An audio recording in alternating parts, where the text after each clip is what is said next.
Kali ini Merapat ID akan membawamu menyusuri satu persatu gedung bekas Belanda yang ikonik serta cerita di baliknya. Yang pertama, menikmati nuansa misterius ala Lawang Sewu. Berbicara soal bangunan Belanda di Semarang, maka Lawang Sewu jelas jadi nama yang pertama kali muncul. Bangunan satu ini memang luar biasa banget kalau dilihat dari desain arsitekturnya.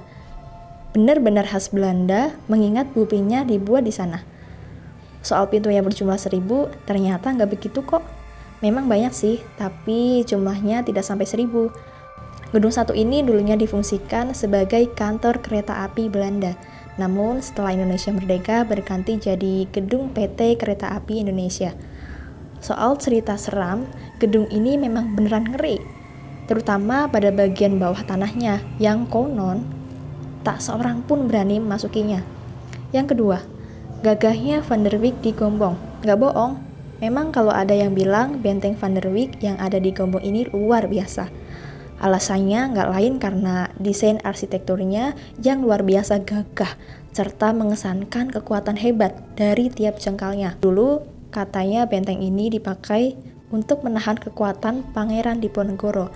Tapi ada yang bilang juga kalau Van der Wijk hanyalah benteng yang dipakai untuk logistik dan pelatihan tentara. Berbicara soal mistis di Van der Wijk, katanya di sini sering terdengar suara-suara berbaris. Kadang juga ada suara-suara orang menangis di ruangan-ruangan tertentu. Yang ketiga, mengagumi Batavia lewat Museum Fathahillah. Museum Fathahillah bisa dibilang sebagai gedung Belanda yang ikonik di Jakarta. Dulu tempat ini dipakai sebagai gedung serbaguna dengan berbagai fungsi, mulai dari pengadilan, kantor, sampai penjara bawah tanah. Akan jadi hal yang sangat menarik untuk mengunjungi tempat ini kalau kamu belum pernah melupakannya. Berbicara soal hal-hal gaib di gedung ini, konon katanya Museum Fathahillah juga jadi tempat paling seram di Jakarta.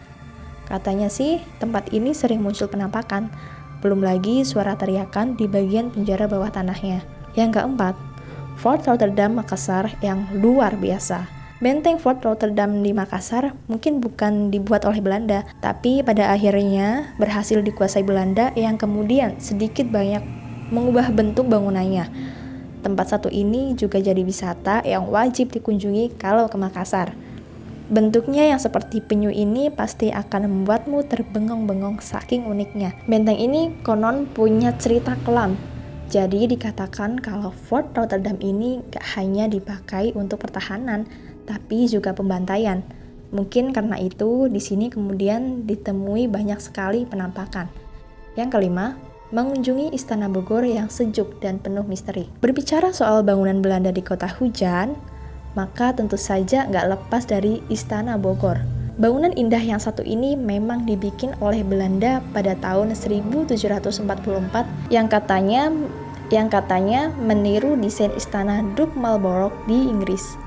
Soal fungsi, istana yang indah itu hanya digunakan sebagai tempat tinggal para penguasa. Baru setelah Indonesia merdeka, fungsinya jadi beragam, mulai dari tempat pertemuan sampai pagelaran kesenian. Tempatnya satu ini konon juga cukup ngeri loh. Dipercaya jika tempat satu ini sering muncul penampakan makhluk halus di hampir semua sisinya. Yang keenam, menengok Wisma Tumapel di sudut kota Malang. Wisma Tumapel adalah sebuah bangunan yang dulunya difungsikan sebagai hotel di dekat Balai Kota Malang. Hotel ini dibangun pada tahun 1928 dengan beberapa sisi bangunan menghadap Kali Brantas yang sangat besar. Seiring dengan berjalannya waktu, hotel ini pernah beralih fungsi sebagai kantor pemerintahan saat Indonesia dikuasai Jepang mulai tahun 1944.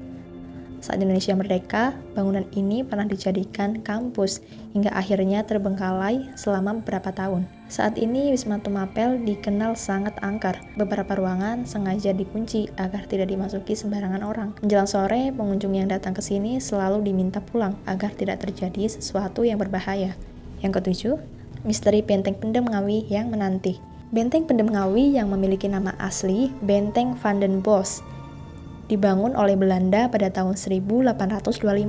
Bersamaan dengan meletupnya Perang Diponegoro, kawasan Ngawi mulai dikuasai oleh Belanda. Untuk menjaga kawasan perdagangan di Ngawi, Belanda akhirnya membangun benteng yang dihuni 250 pasukan bersenjata api ini. Dalam benteng terdapat makam salah satu pengikut dari Pangeran Diponegoro. Beliau dikubur hidup-hidup karena peluru tidak bisa menembus tubuhnya.